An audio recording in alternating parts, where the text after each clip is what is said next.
Muy bien, eso es lo que ocurrió ayer, pero escenas parecidas han tenido lugar en los días anteriores y quién sabe también hoy en el proceso que tiene lugar frente a la comisión encargada de esta selección.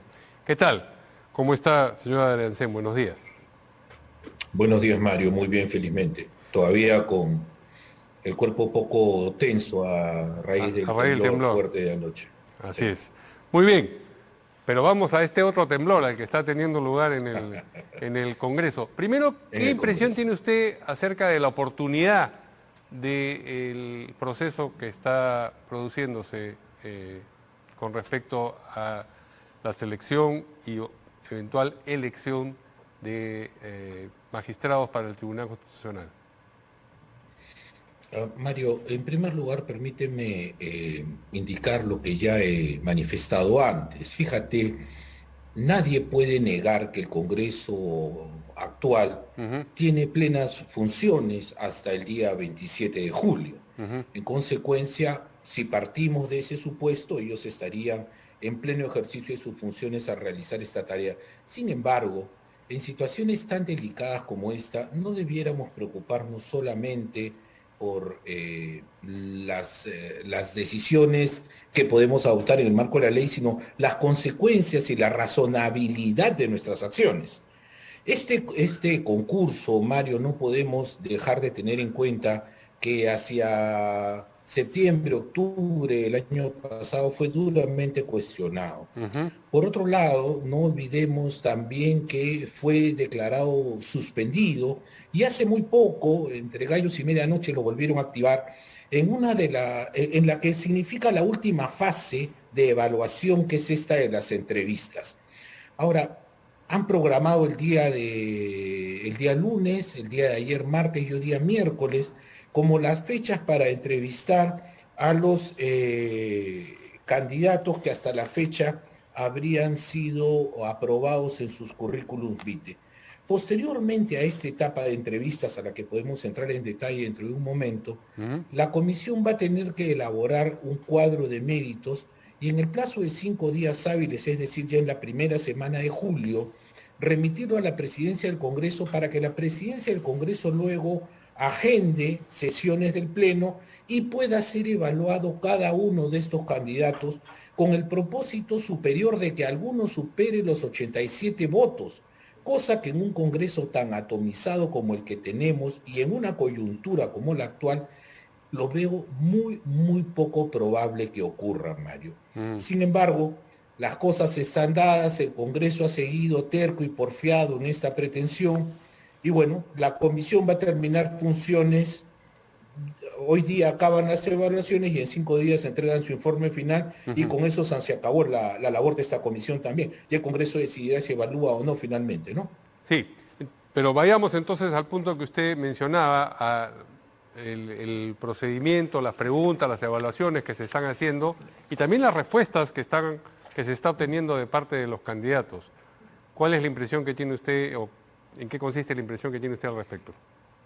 He tenido oportunidad de ver algunas de las entrevistas del día lunes y de ayer martes en video, Mario, y la verdad, mi sensación es una de mayoritario desagrado y asombro. Ujú.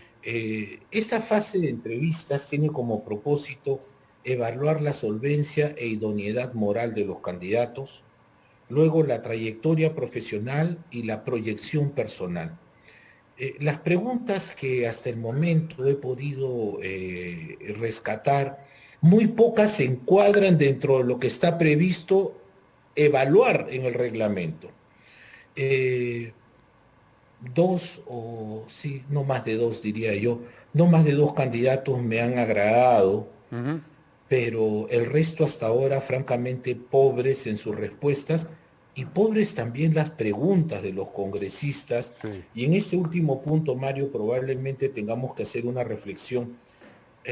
Son 9 congresistas integrantes de esta comisión especial y fíjate, Mario, yo he podido encontrar que solo el congresista Dieter Columbus es abogado.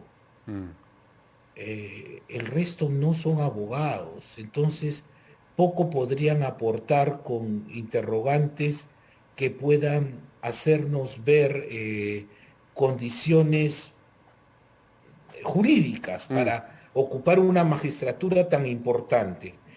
Ahora, si lo que yo quería era comprobar idoneidad y solvencia profesional, perdón, y solvencia moral, yo no he visto que se haya realizado tampoco una labor de investigación previa de la vida personal De los de los candidatos. Sí, candidatos, ¿no?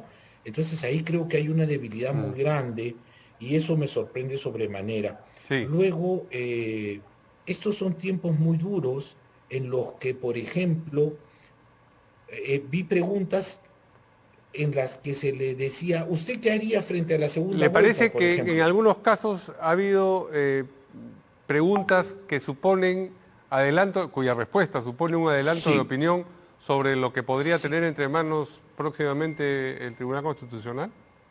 absolutamente de acuerdo contigo. ¿Cuáles han sido esas preguntas? Por ejemplo, cuando se le preguntó a un candidato cuál era su opinión con relación a la actividad que estaba realizando el Jurado Nacional de Elecciones frente a esta segunda vuelta. Ujú, Eso no se podía responder evidentemente porque si ese candidato resulta electo magistrado constitucional, ya habría adelantado opinión y tendría que eximirse. O sea, ujú. una pregunta absolutamente impertinente, no porque sea coyuntural, yo puedo estar pidiendo opiniones a quienes eventualmente se conviertan en nuestros magistrados constitucionales.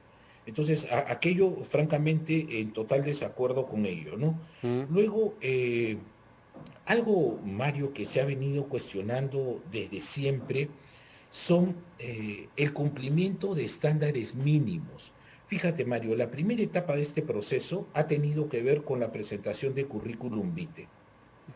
Y, Mario, entre tener un currículum académico y profesional brillante a ejercer una magistratura constitucional, hay, creo yo, alguna diferencia que hay que trabajar con debida prudencia.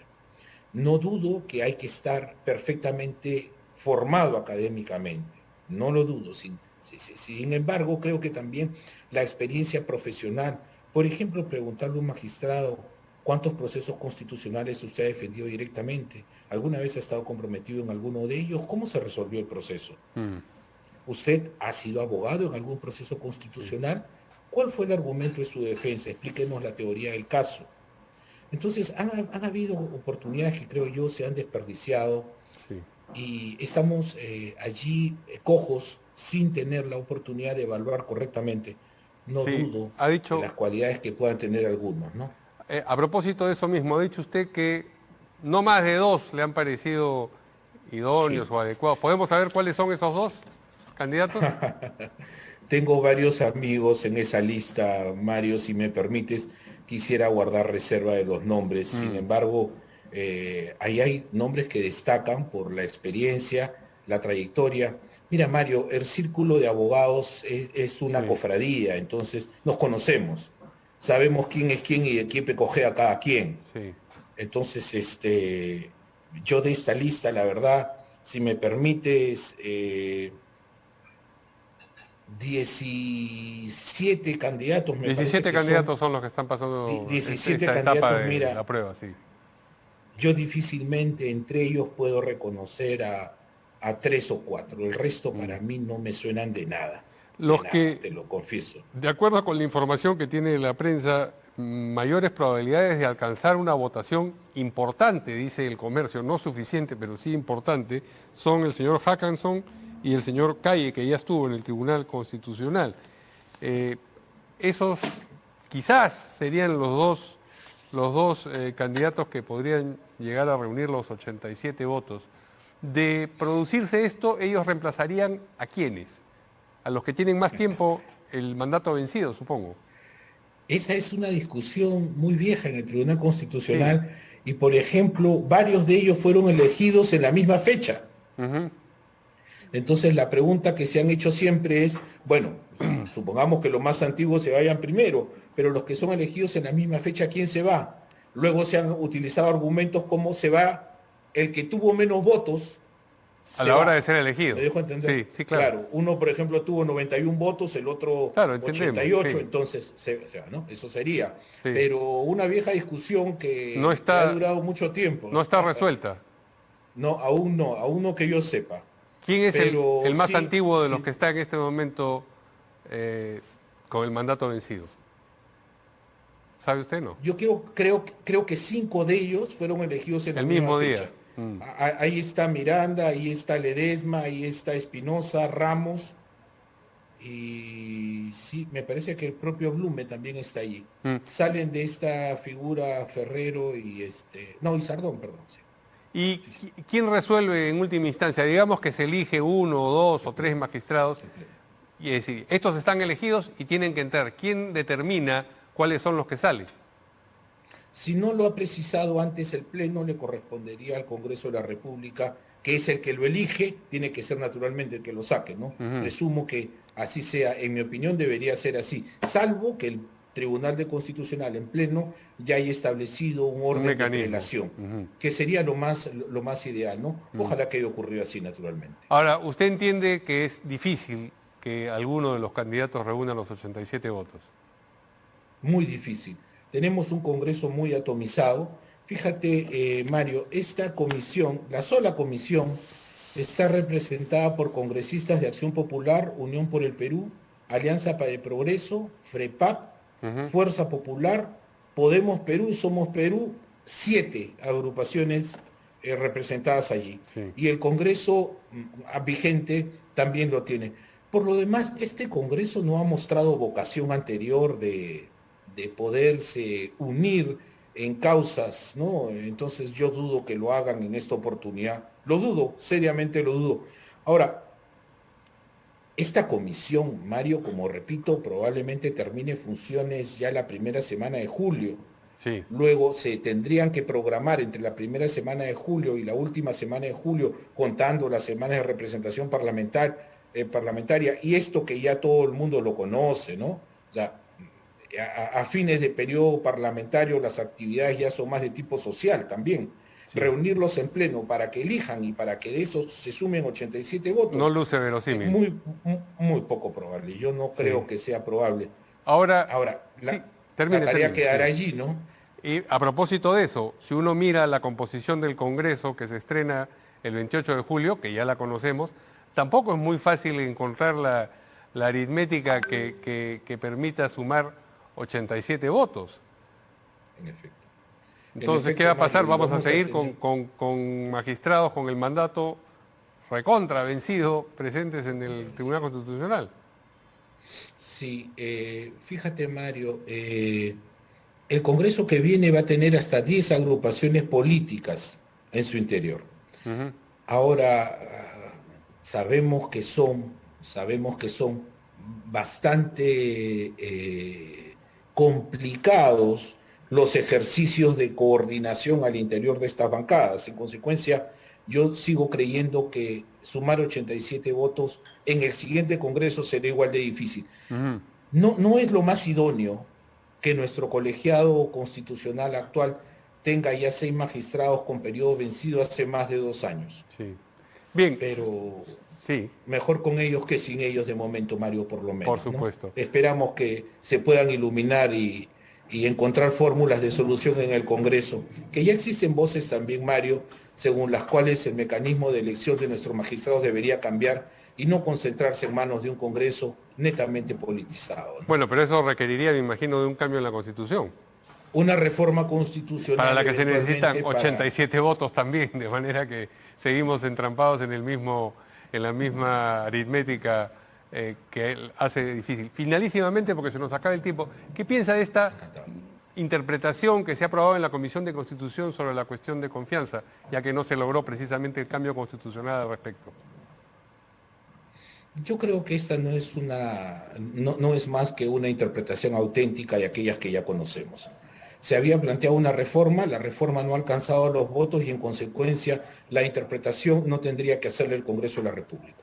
En todo caso, para estos efectos ya tenemos bastantes experiencias, que es el Tribunal Constitucional el único intérprete de la Constitución, y en esa labor, si se quiere buscar una interpretación sobre esto, debería promoverse una acción ante el tribunal para que éste así se pronuncie. Pero que lo haga el Congreso me sabe a interpretación auténtica. Entonces, ¿qué ocurrirá? Digamos que esto llegue al Pleno, como parece que va a llegar, y que sea aprobado en el Pleno. ¿Qué ocurrirá con esa interpretación? ¿Quedará ahí en el éter, no tendrá ninguna vigencia?